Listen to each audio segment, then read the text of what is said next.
today. This is a download from BFM 89.9, the business station.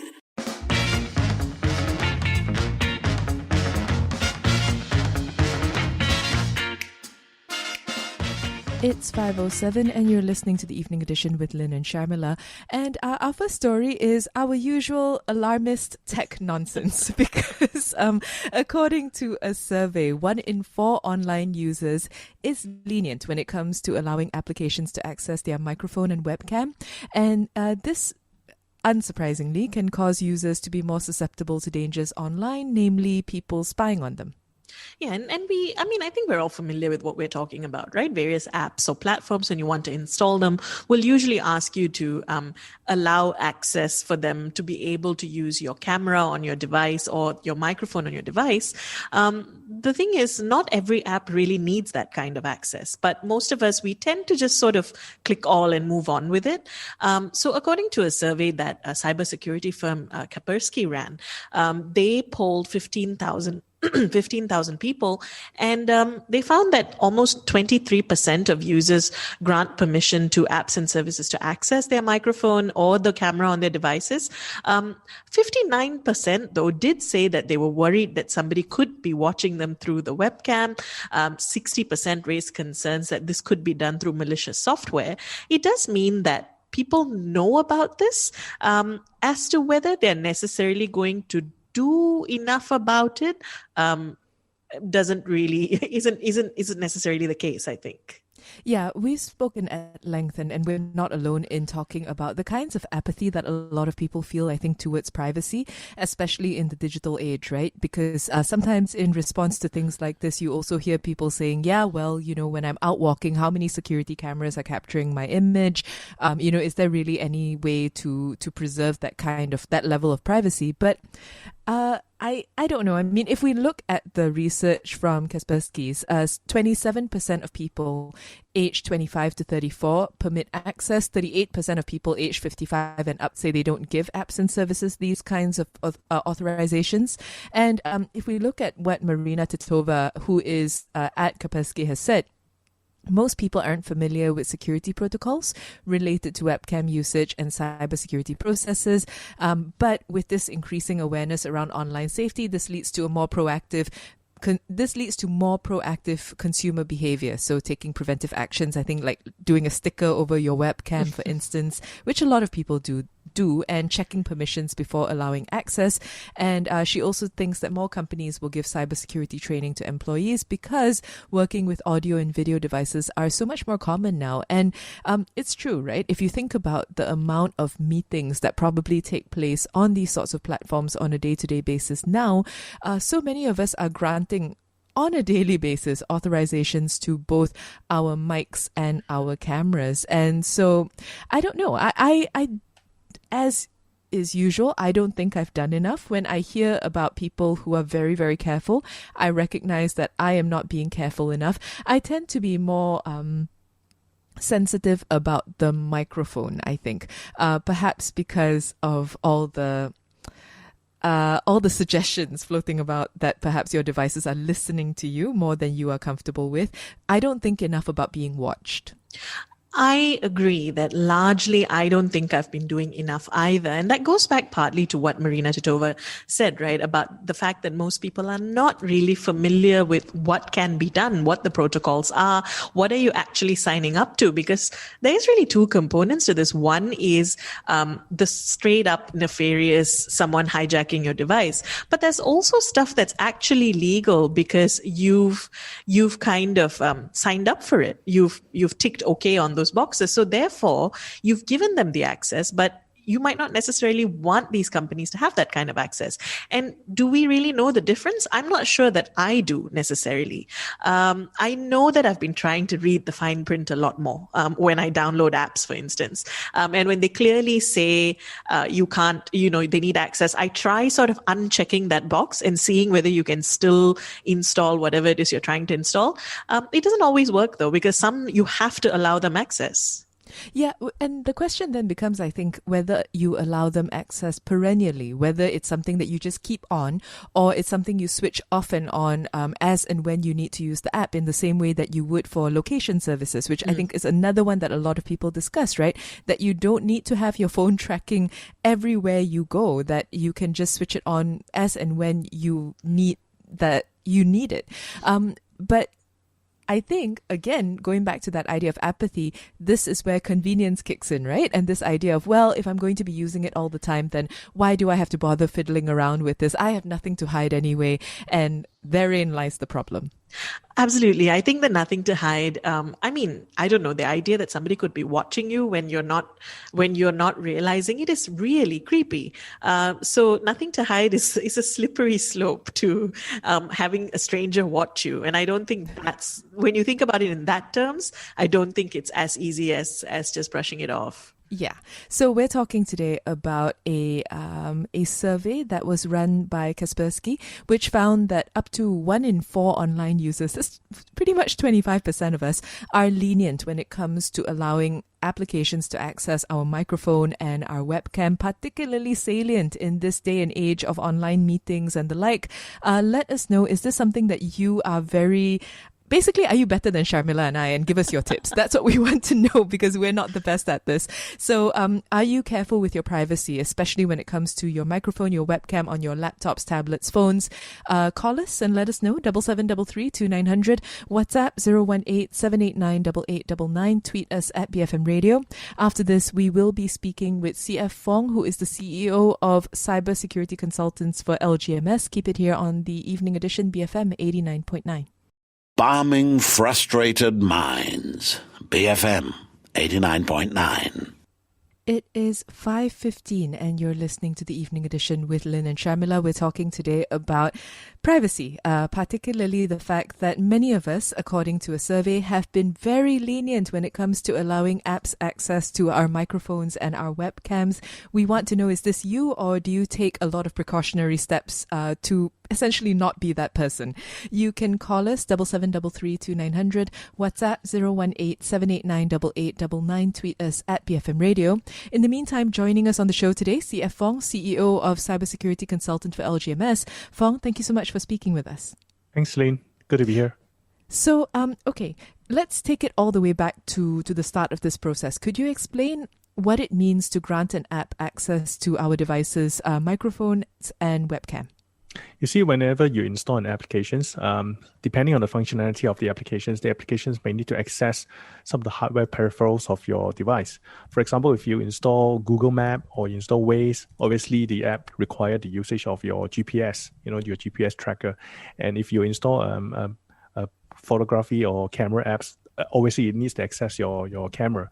But the thing is, now there are many applications out there that is requesting way too many privileges from the end users, like the example that you have given. Some apps are requesting the access to your microphone and request access to your camera. So it is a common scene right now that many apps are actually requesting excessive privileges on an end user's handphone. So what does that actually mean in terms of what they have access to? Is it true that these third parties might be able to switch on our webcam or tap into our microphone? What does this translate to in terms of for the user? Yeah, this is a common asked question. You see, when you enable an application to allow an application to access your hardware peripherals, like for instance, a camera, meaning that you are giving permission to this app to switch on the camera or even take pictures using your phone. Now, depending on the application itself, if the app itself has to function based on this kind of functionality, based on this kind of privileges, that is normal. However, if you are if you're installing a game, for example, and the game requests an access to your microphone, and it doesn't really make sense because the game supposedly just allowing you to play the games, but without having to require the privileges of the microphone. So, and this is the time where end user have to access the request, see whether the request is legitimate or not. Otherwise, it is very possible. There are also cases happened before where games, applications that request excessive permissions, and then eventually they're copying the users' information out back to the advertisers. So that That's what I was curious about, right? So, as you mentioned, some apps, it's not going to make sense really for them to have that type of access. And I have two questions on this. So, firstly, why is it common really for apps to ask for this, even though they know that within their current purview they don't need that access? And why do they do it even when it doesn't make sense? Is it purely for advertising? Most of the time, the apps, if it's not not a malicious app, like it is like, for example, if a game, you see a game actually gain revenues from advertisement, right? So typically the game developers will request a heck lot of requests, permissions from the users. You see, the thing is, some of the requests doesn't make much sense. Like, for example, a game shouldn't have any request to read your contact list. A game shouldn't be requesting to access your SMS, shouldn't be requesting access to your microphone or even camera. So why do they want to do this? Is because now it's also come back to us as an end user. Typically, when we install an app, the application is requesting these permissions. Our typical response is like, okay. We just click on okay, next, right? So that gives the convenience to the games developer, or maybe the software developer, that they wanted to request as many permissions as possible. That's why they're doing it this way. Now, what is in for them is that when they have more access, more control over your phone, that's where they can get more information from your phone. So, with that said then, what about platforms like Zoom or Skype, where it's very logical for them to ask for this access anyway? Should we still be concerned about them having that authorization?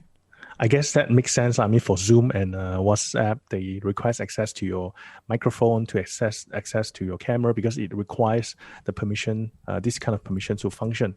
But if you see WhatsApp one day requesting access to your I don't know, WhatsApp is pretty much requesting everything. WhatsApp is a bad example, but if you're looking at a Torchlight app, you install a Torchlight app, and the Torchlight app is requesting permission to read your contact list, and that should raise a red flag, and then we should be very careful. Now, what about in the case of these apps? When is it okay for you to give them this sort of access? Let's say when it's not Zoom or Skype, but it's still asking you. When is it okay, and when should we kind of take a step back and think about it? Yeah, that's a good question. I think a general rule of thumb is that, first of all, we only install apps that we need. There's so many apps out there, and we tend to try and error and try to download some apps and try out. And the thing is, whenever we install an app, we have to know that why are the reasons we want to install certain apps. And of course, when we install certain apps, we also have to understand what is the purpose, what is the functionality this app have, and what does the app do. So if the apps, like I said earlier, if it's just a simple app that turns on the flashlight, and it has no reasons why it should require permissions other than just switching on the LED lights, right? So we have to exercise common sense, of course. Any apps that require excessive permission, we just should be alert, and maybe not even use that app at all. So we have a question from a listener, Delma, who wants to know, I'm still not sure if apps can technically switch my webcam on. Yes, absolutely, it can. And is that dependent on you having given the app permission in the first place? Yes, it all depending. Again, I'm talking about in general, whether it's iPhone or Android devices.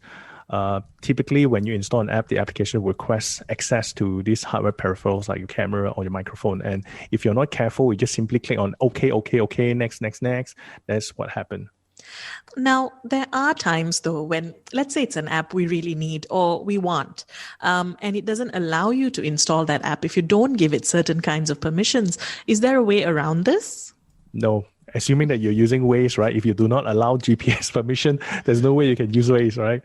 So unfortunately, this is the give and take, right? We have to balance out what is the functionalities we're after, and then whether the app is requesting excessive permissions. And if it is, then we can just look for alternative. So do you believe that applications and online services are doing enough to ensure user privacy? I mean, is it even really a priority for them? Well, based on what we have seen over the years, right? We have seen some of the biggest advertising firms like Facebook. They are also, leveraging on the end users' data that they've collected and sell it to a third party for advertisement purposes. So we can't say that these giants are doing enough to protect Just that there's always a trade-off. When you use certain apps, you are for free, especially for free, then you are voluntarily giving the access to the third party who have got hold of our personal information. So we just have to weigh the balance between whether we want to use a free app in a way giving out some of our personal information. We have a question from Lokman on Twitter, and he wants to know, so how many of our users are tricked into freemium software without realizing that the so-called free software comes with free malware? Pirated softwares are the worst for this. Yes, now particularly on the mobile devices, now we are seeing more and more malware, spyware actually exists on, even pass through the App Store checking and then pretend to be a legitimate software. So this is going to be a trend, and I don't see the trend is going down anytime soon. So for anyone, any mobile users, particularly mobile phones, Android users, we just have to be extra careful when we're downloading apps. So do not install apps that you don't need, and you just have to be very careful nowadays in selecting apps that you want to install.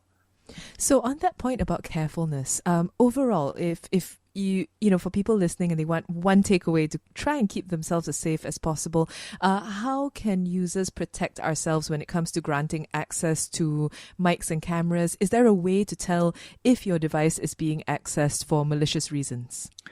It's not easy. There was a time where we can still depend on antivirus that install on mobile devices to detect and check.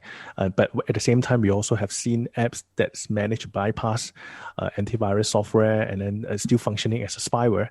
So it is not easy to identify malicious software. However, there are some good practices, best practices I would highly recommend for everyone who is using mobile devices. Number one, do not download and install any software that is not coming from the official channel. Meaning that if you are, go to certain website, as website prompts you to install something, you should not install. Always get your software from the official channel, from App Store, from Play Store. And the second thing is, do not install anything that you don't need. Right? Only install those essential things, essential apps that you need. And the last one is, if you are seriously required, you seriously wanted to play that game, right? You seriously wanted to install a game, do it on a non-critical device. Do it on a non-critical handphone. Don't install it on the phone that you use it for communications with your messengers, with your contacts in the phone. Use it on a separate phone. So I think if we can follow these kind of the practices, then our risk could be much lower. Fong, thank you so much for speaking with us. Thank you.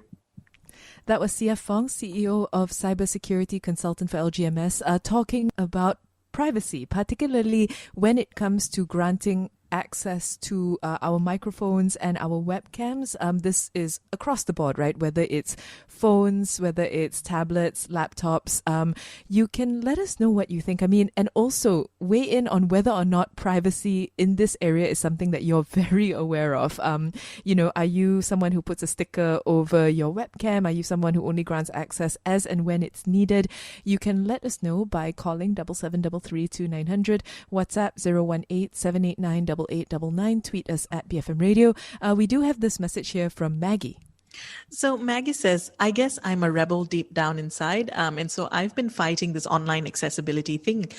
That's also the reason why I'm not as connected, quote unquote, as some of my friends and family are. I know there are sneak tactics used, especially by commercial businesses. So I want to keep it to a minimum. And I have foregone these apps that force me to accept. After this show, I'd go home and stick a plaster on my phone and tablet's lens. I'd have to take a chance with the microphone, but I'm definitely not going to stop trying. Yes, Maggie also has a song request, which unfortunately we don't have in our playlist, but we are going to just play another thematic song. I think this one kind of speaks for itself. Keep those thoughts coming though. How do you preserve your privacy, especially when it comes to your microphone and your webcam? In the meantime, here's a little bit of The Police, Every Breath You Take, BFM 89.9. Thank you for listening to this podcast. To find more great interviews, go to bfm.my, BFM 89.9, the business station. The business station. The business station.